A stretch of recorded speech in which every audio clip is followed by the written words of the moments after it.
Hi everybody, this is Boog Reviews, and today I'm going to be doing a review on the NECA TMNT Target exclusive Pizza Club VHS Raphael figure. So before we take a look at Raphael, let's take a look at the accessories that he comes with. So first up, he comes with his sausage and jelly bean pizza, and this looks very nice. The sculpt to it is done very well. I do wish the jelly beans would have been painted a little bit better though. You can see that there's a lot of paint missing around the edges of the jelly beans, and a lot of them, at least on mine, the paint is, like on this red one, is up here instead of centered. On this one, it's down here instead of centered. This blue one didn't even get a bunch of paint on it. So it is pretty cool accessory, but this one definitely could have been painted better. Up next, you get Polly, or as he's also known, Ditto. He is sculpted really nicely. What little sculpt he has, you can see a little line sculpted there for his feathers. You can see he has the key to the, I think it was Galooby Ruby, around his neck right there. This is a very awesome accessory. I definitely think this would have been more suited to Michelangelo since he's the one that gives him the nickname Ditto.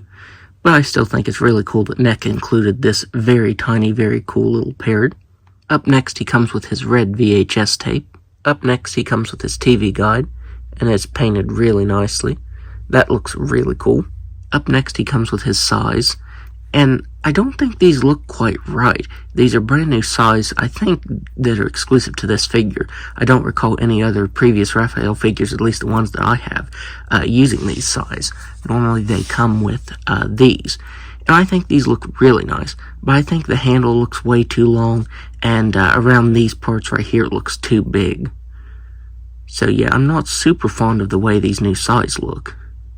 They did glue his belt down here in the front, so you can't actually slide these sides down in there like he did in the cartoon. That does bother me. You can see that it's glued right along here. I do wish it would have been loose right here, or just a little pocket, that way you could slide these down in there. But you can't, so that's a bit unfortunate.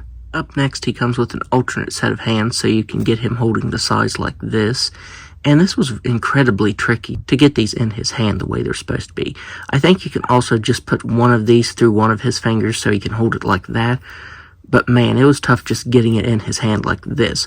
I don't know if you can tell, but some green actually rubbed off on the gray right here from trying to get the size in his hands like that. So yeah, I wouldn't recommend putting these in his hand unless you plan on keeping them in these particular hands. I do think they look decent in his hands, but I don't think it's worth the trouble of actually getting them in there and then rubbing green off on the paint right here. And finally, he comes with my favorite accessory from this set, his pizza dough covered head sculpt, and that looks very nice. The expression on his face, he looks so dumbfounded from the pizza being over top of his head. The little black painted lines on it look very nice. This is just my favorite accessory from this set. I think NECA did an awesome job on that. So now let's go ahead and take a look at his standard head sculpt. So taking a look at this head sculpt, I think NECA did a really good job on this angry Raphael head sculpt. I do wish we would have gotten an alternate happy head sculpt just so we could have another display option for the figure, but since you can switch the eyes and mouth out, we don't get that. One weird thing is you can see this very noticeable cut right here. I'm not really sure why that is, because on all of the other turtle figures I have, that's just one piece. You do get a little indentation there, but that's the way it's supposed to be sculpted. This is actually a separate piece, and it's really distracting. It just looks very noticeable, especially on this left side. The right side is a little bit closer together, but yeah, this left side just goes all the way through. So that's, I'm not sure why it's like that. You also get a little scuff here on the right eye.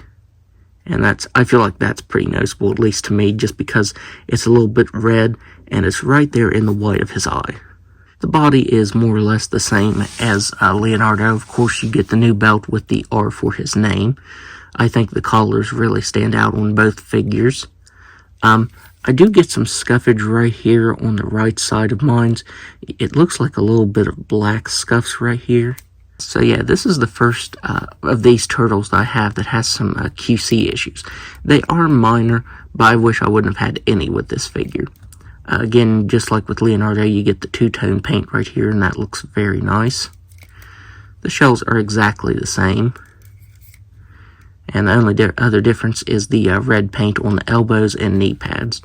So I think this figure does look decent. I just wish mine wouldn't have had the QC issues here on the head, and then the scuffage right there. That scuffage is really bad. Not only is it black, but you can actually feel it with your finger. So it's actually the plastic itself is scuffed. So that does suck. So now let's go ahead and go over his articulation. He has a ball-jointed head and neck that can look up just about all the way. He can't really look down at all. He can move his head side to side very nicely. You get swivel at the bandana that can move up and down and spin all the way around. He has shoulders that can move out that far. The right side does move out more than the left. He has a swivel at the bicep, single jointed elbow that can bend in a decent amount, can move side to side. On these wrists, they swivel up and down and side to side, and on the other wrists, it's a hinge. He has a ball joint up here in his shell that can move up and down very slightly, side to side very slightly. Doesn't really want to move around. You can hear that noise it makes when I try to move it around. He has ball jointed hips that can do a complete split. He can kick forward all the way. He can kick back all the way. He has a very slight thigh swivel. Very crunchy whenever you try to move it. He has double jointed knees that can bend back that far, and he has swivel ankles that can move down just a little bit, up very slightly, and barely rocks. It makes that same sort of noise that the thigh does.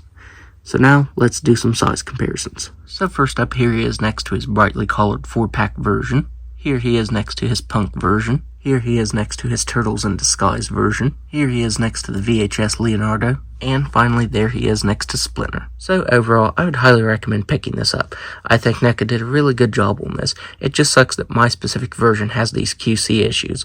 Honestly, this is probably just mine because I haven't seen any QC issues on this figure so far with anyone else's. So I'm pretty sure this is just the ones that I got. I also wish that he would have came with one more head and some more hands. Honestly, all of these turtles are very light on hands. As I said, it might be because you can switch the hands out with the punk disguise turtles, but not everyone wants to buy them or has that. So I do think that they should have put some more hands in this for people that don't have that set. That way you could have more display options and stuff without having to buy an additional 4-pack. So that's my review. If you like this review, be sure to hit the like button and subscribe to my channel. Thanks for watching.